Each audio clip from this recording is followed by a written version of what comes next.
Praise Lord, जय मसीह। मैं Stanley Macwan, मेरे YouTube channel Hindi Gujarati Bible study में आपका स्वागत है। मेरे चैनल को आज अभी इसी वक्त आप सब्सक्राइब कर लीजिए और परमेश्वर के ज्ञान में आप बढ़ते जाओ। अंतिम दिनों की घटना किस प्रकार होगी?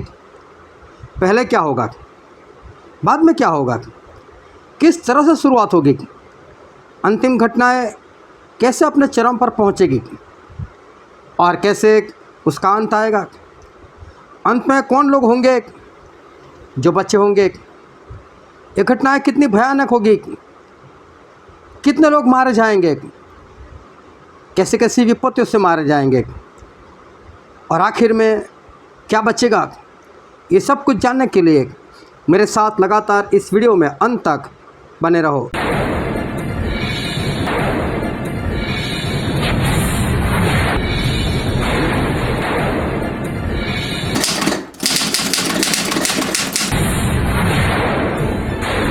ये वीडियो मैं इसलिए बना रहा हूँ कि अब वक्त नहीं रहा है। ध्यान से सुन लो, अब वक्त नहीं रहा है। अब एक एक दिन हमारे लिए बहुत ही महत्वपूर्ण है। अब एक एक कदम हमें बड़ी सोच के साथ रखना होगा, क्योंकि अब जो कुछ शुरू होगा वो अंत तक रुकेगा नहीं। प्रभु यीशु ने चेलों को बताया था, वो तो पहले भी हो रहा था, जैसे कि लड़ाइयाँ, धरतीकंप, जाति जाति के बीच में युद्ध, प्रभु यीशु के नाम से बैर रखना, उनको सताया जाना, ये सब कुछ तो उस वक्त भी हो रहा था। पर प्रभु यीशु ने जिस वक्त के बारे में बताया था वो अब शुरू होने जा रहा है। मैं एक वचन पढ़ता हूँ, मत्ती उसका 24वां अध्याय और वचन 3 से लेकर 14।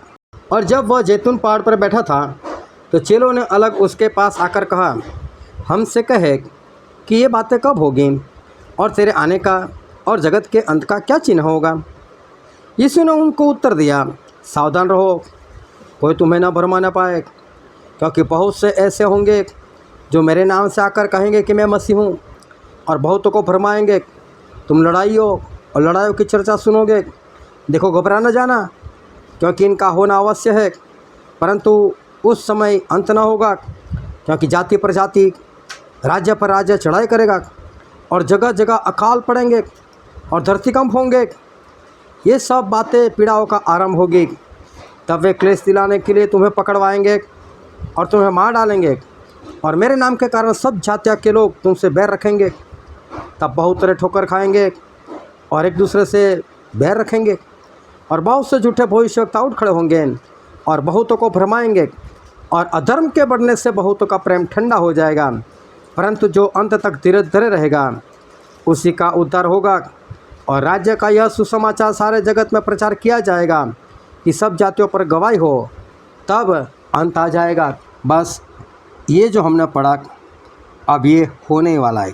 ये दिखने से, पढ़ने से आपको पता नहीं चलेगा, लेकिन ये बहुत ही भारी मात्रा में होगा। बीमारियां इतनी होंगी कि अस्पताल सभी फूल, दवाई की काला बाजारी, लोग बहुत परेशान, उसके कारण बहुत मौतें, वही सब कुछ चलता होगा। और बड़े बड़े धरतीकंप होते होंगे, कई अस्पतालें गिर जाएगी, बड़ी बड़ी बिल्डिंगें गिर जाएगी। लोग बीमारी से बचे या धरतीकंप से।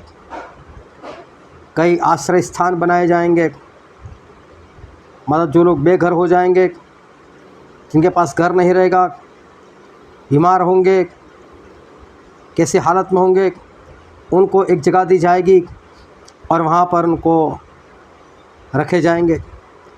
तो वहाँ जो पब्लिक होंगी वो धर्म के कारण लड़ाई करेगी, धर्म के कारण लड़ाई, हत्या।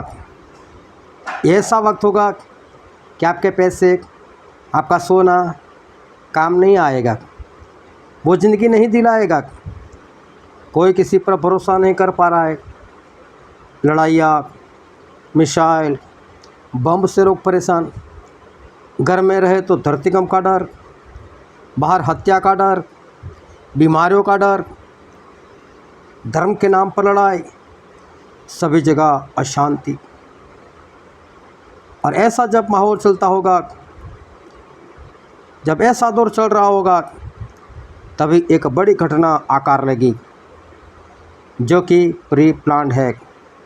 वो घटना कौन सी है, वो जानने से पहले मैं एक बात बताना आपको चाहता हूँ। 1991 में एक फिल्म आई थी और फिल्म का नाम था टर्मिनेटर द जजमेंट डे 2। और ये जो फिल्म आई थी उसमें एक हीरो था जिसका नाम था आर्नोल्ड श्वार्ज़नेगर, और उसको उस फिल्म में रॉबर्ट बताया गया है कि जैसे कि वो रॉबर्ट था, ये मेन हीरो के रोल में है। दूसरा है विलन, वो भी रॉबर्ट है। जो विलन है वो एक औरत और उसके बेटे के पीछे पड़ा हुआ है, वो उनको मारने के लिए उनके पीछे भागता रहता है। और ये हीरो रॉबर्ट है, वो लगातार उनको बचाया जा रहा है। और इस तरह से ये फिल्म आगे बढ़ती है। और एक बार ये विलन इस लड़के के पीछे भागता है, और जब लड़के के पीछे भागता है वो, तो लड़का भी बहुत भागता है। लड़के के पास मोटरसाइकिल है, विलन उसके पीछे भागता है। तो भागते भागते उसको लगता है कि मैं भाग नहीं पाऊँगा, तो विलन ऐसा करता है कि एक ट्रक वहाँ से जा रहा होता है। अभी ये आम ट्रक नहीं होता, जो आम ट्रक होते हैं उससे कई गुना ज़्यादा बड़ा ट्रक था। और ये विलन जो था वो ट्रक के ऊपर डाइव लगा देता है, और ट्रक का जो ड्राइवर होता है उसको पकड़ कर नीचे फेंक देता है, और वो खुद ट्रक में सवार हो जाता है। उसके बाद क्या होता है कि वो ट्रक चलाता है। अभी ये लड़का भाग रहा है, ये उसके पीछे ट्रक लेकर भाग रहा है। अभी जो हीरो होता है उसको भी पता चलता है, वो भी अपनी मोटरसाइकिल लेकर वो भी ट्रक के पीछे आना शुरू कर देता है। अभी होता क्या है कि एक ब्रिज होता है, अंडर ब्रिज, मतलब नीचे से निकलना। लड़का नीचे से निकल जाता है, ट्रक इतना बड़ा होता है वो नीचे से निकल नहीं सकता। तो लड़के ने समझ लिया कि अब वो मेरे पीछे नहीं आएगा, तो नीचे से आगे चलकर लड़का खड़ा हो गया। जब लड़का खड़ा हो गया तो पीछे देख रहा है, वो उसको ट्रक कहीं पर नज़र नहीं आ रहा है। लेकिन अचानक से वो ट्रक तो ब्रिज के ऊपर से डाइव लगाकर वो ट्रक आता है, और ट्रक को जंप लगा देता है वो विलन। अभी लड़का खड़ा होता है, वो डर कर फिर भागता है। अभी वो जो हीरो रॉबर्ट है वो भी अपनी मोटरसाइकिल पर पीछे भागता है, और फिर वो भी किसी तरह से इस ट्रक को ओवरटेक कर कर आगे लड़के के पास वो पहुंच जाता है। जब पहुंच जाता है तो लड़के को उसकी बाइक से उठाकर वो अपनी बाइक पर अपने आगे उसको बिठा देता है। अभी ये ट्रक वाला भी, विलन भी उसके पीछे भागता है। अभी क्या होता है कि ऐसी जगह आती है कि ये जो रोड है उसके बीच में दो रास्ते बन जाते हैं, मतलब कि बीच में एक डिवाइडर आ जाता है। अभी ट्रक इतना भारी होता है कि वो उस पार नहीं जा सकता। और तभी ये जो हीरो था उसने क्या किया, अपनी बंदूक ली, निशाना लगाया, और ट्रक जो था उस ट्रक के आगे वाले व्हील में उसने गोली मार दी। जैसे ही गोली मार दी तो उसका बैलेंस बिगड़ गया, और उसने जो ट्रक थी वो ट्रक उसने ब्रिज के दोनों रास्ते के बीचों बीच उसने ट्रक ठोक दी। ट्रक ठोक देने के कारण क्या हुआ कि उसकी जो पेट्रोल या डीजल की टंकी थी वो फट गई, सारा डीजल बाहर आया, और उसमें एक बड़ा ब्लास्ट हुआ। जैसे ही ब्लास्ट हुआ वो ट्रक पूरा जल गया। तो जो हीरो था वो भी अपनी मोटरसाइकिल खड़ी कर देता है, कब इतनी आग में वो कैसे बचेगा, चाहे रॉबर्ट था लेकिन बचेगा कैसे। तो उसको ऐसा है कि रॉबर्ट पूरा जल जाएगा। तो देख रहा है कि कहीं बाहर तो नहीं आ रहा है, लेकिन कोई बाहर नहीं आता। फिर हीरो वहाँ से उस बच्चे को लेकर मोटरसाइकिल पर वहाँ से रवाना हो जाता है। लेकिन होता क्या है, वही आग से वो विलन वो बाहर आता है। अब उसके सारे कपड़े जल गए होते हैं, लेकिन जब वो बाहर आता है 2-4 कदम आगे बढ़ता है, और वो जैसा था वैसा का वैसा ही हो गया। और वो मरा नहीं और वो ख़त्म नहीं हुआ। ये एक दृश्य इस फिल्म में है। अब ये दृश्य क्या कहना चाहता है कि ये जो विलन था वो किसी को मारना चाहता है, और वो जिसको मारना चाहता है उसके लिए एक बड़ा ट्रक हाईजैक करता है। जो आम से ट्रक होते हैं वो नहीं, लेकिन बड़ा ट्रक हाईजैक करता है। और फिर जहाँ पर वो ट्रक ठोक देता है वहाँ पर ऊपर एक नोटिफिकेशन लिखा हुआ था। अब वो नोटिफिकेशन क्या है? वहाँ पर जो नोटिफिकेशन था वो मैं आपको बताने का प्रयत्न करता हूँ। वहाँ पर लिखा हुआ था 9/11 क्वेश्चन, चेतावनी 9/11। ये फिल्म आई थी 1991 में, और उस फिल्म में ये ट्रक जहाँ पर ठोक दिया जाता है वहाँ पर ये बात लिखी हुई है, क्वेश्चन मतलब चेतावनी 9/11। अब ये क्या है?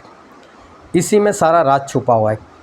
ये 9/11 मतलब ओसामा बिन लादेन ने अमेरिका के ट्विन टावर्स के ऊपर जो प्लेन से हमला किया था वो है। उसने भी ऐसे प्लेन पसंद किए थे जो ज़्यादा बड़े थे, जिनकी पेट्रोल की टंकी बड़ी थी, जिसके कारण वो ज़्यादा नुकसान पहुंचा सके। और उस बिल्डिंग के बीचों बीच ये प्लेन दे मारा था। यहाँ पर ट्रक है जो आम ट्रक से बड़ा, वहाँ प्लेन था जो आम प्लेनों से बड़ा। यहाँ पर ट्रक है जो आम ट्रक से बड़ा, वहाँ पर ट्विन टावर्स के बीच में ठोक देता है। यहाँ पर दो रास्ते के बीच में ब्रिज पर ठोक देता है, और तभी वहाँ पर ये लिखा हुआ दिखाई देता है, चेतावनी क्वेश्चन 9/11। फिर ये ओसामा बिन लादेन को अमेरिका की आर्मी ने मार दिया, उन्होंने ऐसा जाहिर कर दिया। यहाँ पर ये विलन भी मर जाता है, वो ब्लास्ट होता है उसमें, क्योंकि हीरो को तो ऐसा ही लगता है वो मर गया, और वहाँ पर कोई नहीं जानता है कि सही में वो तो जिंदा वहाँ से निकला। हाँ, उसको कुछ नुकसान हुआ था, लेकिन वापस जैसा था वैसा ही हो गया। और वो विलन मतलब कोई और नहीं, वो ही है एंटी क्राइस्ट, मतलब ओसामा बिन लादेन, जिसे आज लोग मुर्दा समझते हैं, लेकिन उसे कुछ नहीं हुआ है, और वो वापस इस धरती के ऊपर वो दिखाई देगा, और एक बार फिर वो अमेरिका के ऊपर हमला करेगा। और एक वचन मैं पढ़कर बताता हूँ, प्रकाशित वाक्य उसका 13 अध्याय, और शुरू से मैं पढ़ता हूँ। और मैंने एक पशु को समुद्र में से निकलते हुए देखा, जिसके 10 सिंग और 7 सिर थे। उसके सिंगों पर 10 राज मुकुट और उसके सिरों पर परमेश्वर की निंदा के नाम लिखे हुए थे। ये पशु मतलब मसीह का विरोधी एंटी क्राइस्ट। और आगे मैं पढ़ता हूँ। और जो पशु मैंने देखा वो चित्ते की नाई था, उसके पाँव भालू के से और मुंह सिंह का सा था। और उस अजगर ने अपनी सामर्थ और अपना सिंहासन और बड़ा अधिकार उसे दे दिया। और मैंने उसके सिरों में से एक पर ऐसा भारी घाव लगा मानो वह मरने पर है। इस मसीह के विरोधी को एक ऐसा घाव लगा था, लोगों ने मान लिया कि वो मरने पर है, मर गया। लेकिन यहाँ पर लिखा है, फिर उसका प्राण घातक घाव अच्छा हो गया, और सारी पृथ्वी के लोग उस पशु के पीछे पीछे अचंभा करते हुए चले। सारी धरती हैरान हो गई, यार ये जिंदा कैसे? इसको तो मुर्दा समझते थे, मर गया समझते थे, ये जिंदा कैसे? उस फिल्म में ही बताया, हीरो को तो लगा मर गया, लेकिन वही वापस आता है। अब आप समझे इस मूवी के जरिए आप लोगों को क्या दिखाया गया था। और यही इंसान की मैं बात कर रहा हूँ, मसीह का विरोधी ओसामा बिन लादेन। ये जो बड़ी घटना उसके बाद जो होने वाली है वह यही है कि वो अमेरिका को पूर्ण रीति से ख़त्म कर देगा, उसका नाश कर देगा, और वो अपने आप को परमेश्वर मसीह प्रकट करेगा, और इज़राइल से अपना राज पूरे वर्ल्ड के ऊपर वो अपना राज चलाएगा। उसके बाद में जो होने वाला है वो तो सारा प्रकाशित वाक्य में लिखा ही है। जैसे कि 7 मुहरें खुलेगी। 7 मुहरों में कौन कौन सी विपत्तियाँ है वो तो सब कुछ बाइबल में लिखा है। जब 7वीं मुहर खुली जाएगी तो वहाँ कुछ और होगा। 7 तुरही दिखाई देंगी, 7 स्वर्गदूत दिखाई देंगे और हर एक तुरही के पीछे हर एक एक विपत्ति छिपी हुई है। और जब 7वीं तुरही फूकी जाएगी तो परमेश्वर के क्रोध के आखिरी 7 कटोरे लेकर 7 स्वर्गदूत दिखाई देंगे और वो 7 कटोरों के अंदर जो विपत्तियाँ है वो सारी विपत्तियाँ एक के बाद होगी। मसीह का विरोधी लोगों पर अत्याचार करेगा, मतलब उसकी मूर्ति बनवाएगा, उसकी आराधना करवाएगा, ना करो तो मरवा देगा। मसीहियों को जो सच्चाई से आत्मा से चलते उनको मार देगा। वो अपनी एक मुहर निकालेगा, जो कोई वो मुहर ना ले उनके पास से लेन देन बंद करवा देगा। पर ये सारी बातें जब होने ही वाली है तो आपको क्या करना है? क्या आप सही में स्वर्ग में जाना चाहते हो? क्या प्रभु यीशु का इनकार करना नहीं चाहते? क्या चाहे मौत भी आ जाए लेकिन आप मौत को प्रिय जानकर उसको अपनाकर लेकिन प्रभु यीशु को ग्रहण कर उनके नाम से मरकर क्या आप स्वर्ग में जाना चाहते हो? क्योंकि प्रभु यीशु ने कहा है कि जो अपनी जान को बचाने का प्रयत्न करेगा वो उसको खो देगा और जो अपनी जान खो देगा वो उसको बचा लेगा। मतलब आपके पास कोई आ गया और आपको बोलता है चल पसंद कर ले, यीशु चाहिए या जीवन चाहिए, और आपने डर के मारे मौत को सामने देखकर बोल दिया मुझे जीवन चाहिए, मुझे जीवन चाहिए। आपने जीवन को चाहा लेकिन आपने तो प्रभु यीशु का इनकार कर दिया, तो कहाँ जाओगे? फिर तो नरक में जाओगे। तो बचना है तो क्या करना पड़ेगा? चाहे कोई भी आ जाए, कैसी भी परिस्थिति हो। हाँ बोले मार दो मुझे, मार दो, मैं मरने के लिए तैयार हूँ, ख़त्म कर दो मुझे। लेकिन मैं बोलता हूँ ऐसी हिम्मत कैसे आएगी? आप तो अकेले हो। हिम्मत तब आएगी जब आपके जैसे और भी लोग आपके साथ जुड़े होंगे और सारे मिलकर ज़ोरों से नारा लगाएंगे, जयकार करेंगे, ललकार करेंगे, बोलो यीशु मसीह के नाम की जय, बोलो यीशु मसीह के नाम की जय। और आपके अंदर भी पावर आ जाएगा और आप बोल दोगे मार दो, मैं उसे मार दे, मार जल्दी, मैं भी देखता हूँ तू मेरे आत्मा का कैसा नाश करता है। आप में भी पावर आ जाएगा और आप चले जाओगे स्वर्ग में मर कर। लेकिन ऐसा तब होगा जब आप कुछ लोग साथ में होंगे। तो आपको क्या करना है मैं आपको बताता हूँ कि आप जितने भी विश्वासी लोग हैं जो अच्छी तरह से चल पा रहे, पवित्र आत्मा से चलते, मैं आप लोगों को बोलता हूँ पैसा इकट्ठा करो, अपना जो कुछ ज़मीन जायदाद बेच दो और सोना चांदी निकाल दो और अपने लिए एक जगह तैयार कर लो। परमेश्वर से प्रार्थना करो परमेश्वर हम कहाँ पर जगह लें, और एक जगह बस्ती से हटकर कहीं पर ज़मीन खरीद लो, किसी का खेत खरीद लो और वहाँ पर चारों ओर बॉर्डर बना दो और उसके अंदर आप जितने भी लोग रहते हो, जितने भी परिवार हैं, उन परिवार के हिसाब से टेंट खरीद लो। उस टेंट में रहना ताकि कितना भी बड़ा धरतीकंप हो तो टेंट की वजह से कोई नुकसान नहीं होगा, आप बचाए जाओगे। और वहाँ जब भी कोई आ जाए आपको मारने के लिए तो आप सभी लोग साथ में होंगे, आप सभी लोग साथ में प्रभु यीशु को ग्रहण करते हुए, उनके नाम का नारा लगाते हुए, ललकार करते हुए आप परमेश्वर के राज में एक साथ में पहुंच जाओगे। आपकी मौत से भी परमेश्वर की महिमा होगी और आपको भी परमेश्वर महिमा देंगे। बस यही एक काम करना है। अगर आप अकेले कहीं पर रह गए तो आपका बचना नामुमकिन है। इसलिए मैं कहता हूँ जल्दी से काम पूरा करो। परमेश्वर आपको आशीष दे। आमीन।